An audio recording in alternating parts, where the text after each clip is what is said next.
Imagina a seguinte cena. Um sócio fundador, depois de, 30 anos construindo um escritório de advocacia, decide que chegou a hora de vender. Na cabeça dele, o negócio vale 10 milhões de reais. Ele chama um avaliador, abre os livros e o veredito vem como um soco no estômago. Deixa eu adivinhar, não vale 10 milhões. Na melhor das hipóteses, vale 4. Talvez nem isso. Parece um pesadelo, mas segundo um relatório que a gente tem em mãos hoje, essa é a realidade brutal para a maioria das bancas no Brasil. E o mais fascinante, sabe, é que o problema não é um erro de cálculo, uma planilha errada. Não é a matemática. Não é. O erro é filosófico.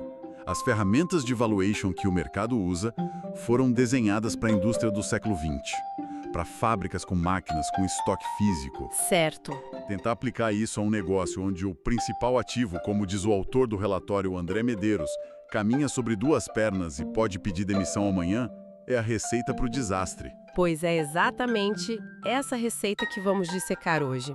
Nosso mergulho aqui no Deep Dive será no relatório executivo da Advoco Brasil, assinado pelo Medeiros. Um material e tanto. A missão aqui é desconstruir os mitos que sustentam essas avaliações e entender a nova estrutura que ele propõe. Vamos descobrir quais são as premissas ocultas que podem estar, neste exato momento, destruindo até 60% do valor de um negócio. É um ajuste de rota bem necessário. Vamos começar pelo que o relatório chama de pecado original, a premissa que contamina todo o resto. Tratar um escritório de advocacia como uma empresa qualquer, a ideia de pegar o EBITDA e aplicar um múltiplo, como se a gente estivesse falando de uma fábrica de parafusos, é o ponto de partida do erro. É o erro fundamental. Mas, para ser sincera, todo mundo no mercado faz isso. Por que seria tão equivocado? Porque ignora a natureza do ativo. Quando você compra a tal fábrica de parafusos, o dono anterior pode ir embora no dia seguinte. E as máquinas continuam lá produzindo. Exato, o valor é transferível. Num escritório, o conhecimento, a reputação, a carteira de clientes, tudo isso reside, em grande parte, na cabeça e na agenda de contatos dos sócios. Certo. O relatório propõe um teste de estresse mental que é assim, demolidor. Qual seria? A pergunta é, se os sócios-chave saírem amanhã, o que sobra? Nossa. Se a resposta honesta for quase nada, então o valor de M&A do escritório, não importa o faturamento, é próximo de zero. A empresa, na prática, não existe como uma entidade separada das pessoas. Entendi. O faturamento é uma consequência do trabalho das pessoas, não é um ativo da empresa em si. Precisamente. E isso me leva a uma segunda ideia, que o relatório ataca com força, a tal da ilusão da recorrência. Ah, essa é ótima. Todo mundo ama a receita recorrente, o mercado financeiro paga fortunas por ela. Mas o Medeiros argumenta que, no mundo jurídico, nem toda recorrência foi criada igual. Exatamente. E essa é uma das distinções mais inteligentes do material. Existe a recorrência por contrato, que é um ativo real. Ok. Pensa numa grande empresa que tem uma avença mensal, um contrato formal. Esse contrato pode ser cedido, ele pertence ao CNPJ do escritório. Isso tem valor de transferência. Faz sentido. Agora, o que é mais comum é a recorrência por relacionamento. Aquele cliente fiel. Isso. Aquele cliente que está há 20 anos com o escritório porque confia cegamente num sócio específico. Ele não tem um contrato de longo prazo. Ele paga todo mês porque o doutor fulano está lá. E na hora da venda, essa recorrência por relacionamento, ela some. Ela evapora. Para um comprador, ela não vale nada. Porque a lealdade é com a pessoa, não com a marca. O risco do cliente ir embora junto com o sócio é altíssimo. Exato. O relatório é categórico. O valor de uma receita recorrente por contrato pode ser até 3 vezes maior do que uma receita idêntica que venha de um relacionamento pessoal. Nossa, 3 vezes? Muitos sócios inflam peito para falar da carteira fiel, sem perceber que, do ponto de vista de um investidor, essa fidelidade é um passivo, não um ativo. Isso é brutal. E a brutalidade continua quando o assunto é o mito do estoque de processos. Essa é a minha parte favorita. É a contabilidade criativa em ação. A ideia de olhar para a carteira de processos e tratar aquilo como um estoque de produtos na prateleira é otimista, para dizer o mínimo. É mais que criativa, é perigosa. O relatório desmonta isso em 3 frentes. Primeiro e mais óbvio, êxito não é inventário. Claro, não há garantia de vitória. Um processo não é uma lata de milho com preço fixo. Segundo, e aqui a matemática é impiedosa, o tempo corrói o valor de uma forma avassaladora. Como assim? O exemplo do texto é fantástico.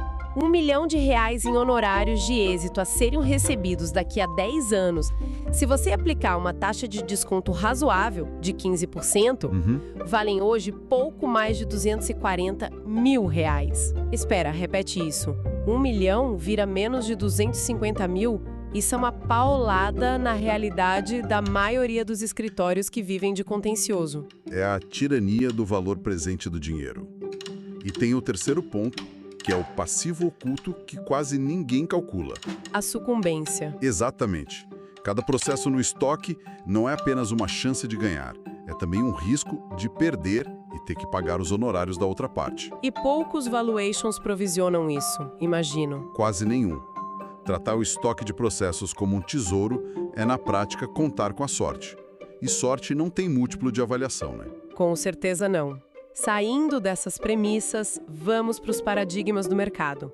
O relatório ataca diretamente aquela regrinha de bolso de que um escritório vale algo entre 2,8 e 4,5 vezes o EBITDA. A famosa regra de padaria. De onde vem esse número mágico? Parece astrologia corporativa. É quase isso. É uma média de mercado que virou verdade absoluta, mas que não captura a diferença gigantesca entre os tipos de prática jurídica. Certo. O autor usa um exemplo perfeito. Um escritório boutique ultra especializado em teses tributárias complexas pode valer tranquilamente 10 vezes o EBITDA. 10 vezes. Uau! Por outro lado, um escritório de contencioso trabalhista de massa, cujo trabalho é facilmente replicável, comoditizado, pode não valer nem uma vez o EBITDA. Então o segredo não é o faturamento. Não. É o que o André Medeiros chama de substituibilidade do conhecimento. Substituibilidade do conhecimento. Gostei do termo. Quanto mais difícil for encontrar outra firma que faça exatamente o que você faz, mais valioso você é. É a boa e velha lógica da escassez. Perfeito. É por isso que o valor está migrando do generalista para o especialista. A pergunta de um comprador não é quanto você fatura, mas sim quão único é o problema que você resolve. E aqui a gente entra num ponto que parece uma contradição. O paradoxo da dependência de sócios. Ah, esse é o pulo do gato. As calculadoras de valuation penalizam, e muito, a dependência dos sócios. Mas se a gente olha para os maiores escritórios do Brasil, como Matos Filho, Pinheiro Neto, eles são extremamente dependentes de suas figuras sêniores. Totalmente. Como essa conta fecha? Essa é a grande virada de chave. A diferença crucial é que, nesses casos, ocorreu uma transferência de reputação. Como assim? A marca pessoal dos sócios foi, ao longo de décadas, deliberadamente transferida para a marca institucional. Ah, entendi. A pergunta certa a se fazer, como sugere o relatório, não é o escritório depende dos sócios, porque a resposta quase sempre será sim. A pergunta correta é: a marca do escritório é transferível ou é apenas a soma das marcas pessoais dos sócios? Ou seja, quando um cliente contrata um desses gigantes, ele não está contratando o Dr. Pinheiro Neto. Ele está contratando a grife Pinheiro Neto. Exatamente. A marca se tornou um ativo em si, maior que as pessoas. A dependência não desapareceu. Ela mudou de endereço. Saiu do CPF de uma pessoa e foi para o CNPJ da instituição. É um processo longo e caro, imagino. E que exige uma generosidade e visão de longo prazo que são raras. Mas é o que separa um aglomerado de advogados de uma instituição perene. E além desses grandes paradigmas, o artigo lista uma série de lacunas, de ativos que os modelos tradicionais simplesmente ignoram. Ativos que não entram na planilha, né? Mais do que tudo que está na planilha. Pensa no capital social. Um escritório em Brasília que anuncia a entrada de um sócio recém-saído do Supremo Tribunal Federal. O valor do escritório explode. Pode triplicar da noite para o dia. Isso é capital social puro. Ou a propriedade intelectual, uma tese jurídica inovadora, que um escritório desenvolve e consegue replicar para dezenas de clientes. É um ativo proprietário valiosíssimo. Muito mais que a marca registrada. Ou a falta de um plano de sucessão, que transforma um escritório próspero num ativo com data de validade. Faz todo sentido. Esses fatores intangíveis podem representar de 40% a 60% do valor real, mas o contador tradicional nem sabe por onde começar a medir. Ok, então depois de demolir completamente o modelo antigo, qual é a proposta do André Medeiros? Como se parece essa nova estrutura de valuation? É uma arquitetura muito mais equilibrada e, na minha opinião, mais conectada com a realidade. Ele propõe uma distribuição de pesos que vira a lógica de cabeça para baixo. Estou curiosa. Apenas 30% do valor viria do valor financeiro tradicional. Fluxo de caixa, ativos, essas coisas. Só 30%? A maior fatia, 40%, viria do valor intangível, que é exatamente o que a gente acabou de falar. Capital intelectual, social, organizacional? Isso. E os 30% restantes viriam do valor estratégico, que mede o posicionamento de mercado, a capacidade de adaptação e os riscos do negócio. 70% do valor de um escritório não tem a ver com o dinheiro que ele já ganhou, Exato. mas sim com a sua capacidade de continuar ganhando dinheiro no futuro. É uma mudança de foco do retrovisor para o para-brisa. É a definição perfeita. O valor não está no que o escritório fez, mas no que ele é capaz de fazer.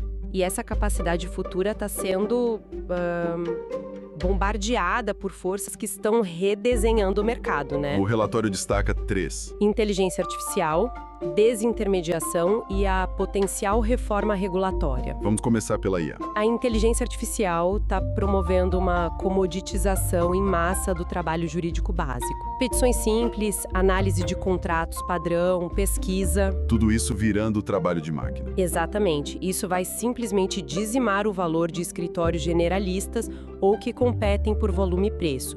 Por outro lado, vai aumentar exponencialmente o valor de quem oferece o que a máquina não faz. Julgamento estratégico, criatividade, a sensibilidade humana. É aqui que está a citação mais forte de todo o texto, na minha opinião.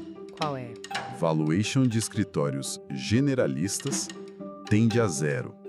Valuation de escritórios ultra especializados tende ao infinito. É uma hipérbole, é claro, mas Mas a direção do movimento é essa. Haverá uma bifurcação brutal no mercado. E a última peça desse quebra-cabeça, a mais explosiva talvez, é a regulatória. A possibilidade da OAB permitir a entrada de capital externo. Como já acontece no Reino Unido, na Austrália, Isso seria um terremoto. um Big Bang. Se fundos de private equity puderem comprar participações em escritórios, a gente vai ver uma corrida por aquisições sem precedentes. E os múltiplos de avaliação que a gente discutiu. Poderiam dobrar ou triplicar da noite para o dia. E quem seriam os alvos? Justamente os escritórios que já se estruturaram como empresas de verdade, com menor dependência de figuras individuais. Seria a validação final de todo o modelo que o relatório propõe. Quem estiver pronto vai surfar uma onda gigantesca. Quem não estiver, vai assistir da praia. No final das contas, então, a mensagem central que fica desse trabalho do André Medeiros é uma mudança na pergunta fundamental. Não é mais quanto vale meu escritório, mas sim por que exatamente um comprador inteligente pagaria por ele. Essa é a pergunta de milhões. E a resposta, pelo que entendi, está em construir processos, sistemas e uma marca que sejam transferíveis. Perfeito. O valor não está mais no faturamento bruto, mas na arquitetura organizacional.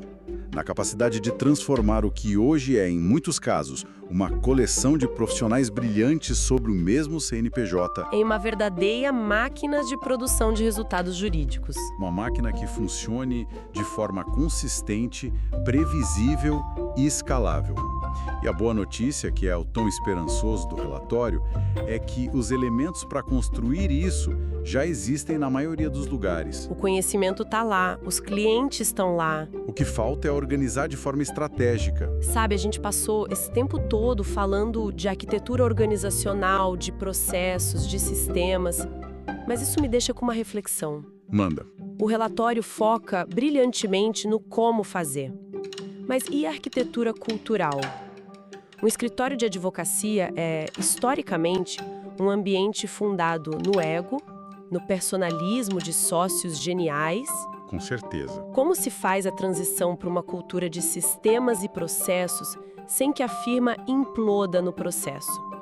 Como você convence as mesmas pessoas que construíram o valor com base na sua marca pessoal a, de repente, diluir essa marca em prol da instituição? É uma questão delicadíssima. Talvez a gestão dessa mudança cultural seja, no fim das contas, o maior e mais valioso ativo intangível de todos.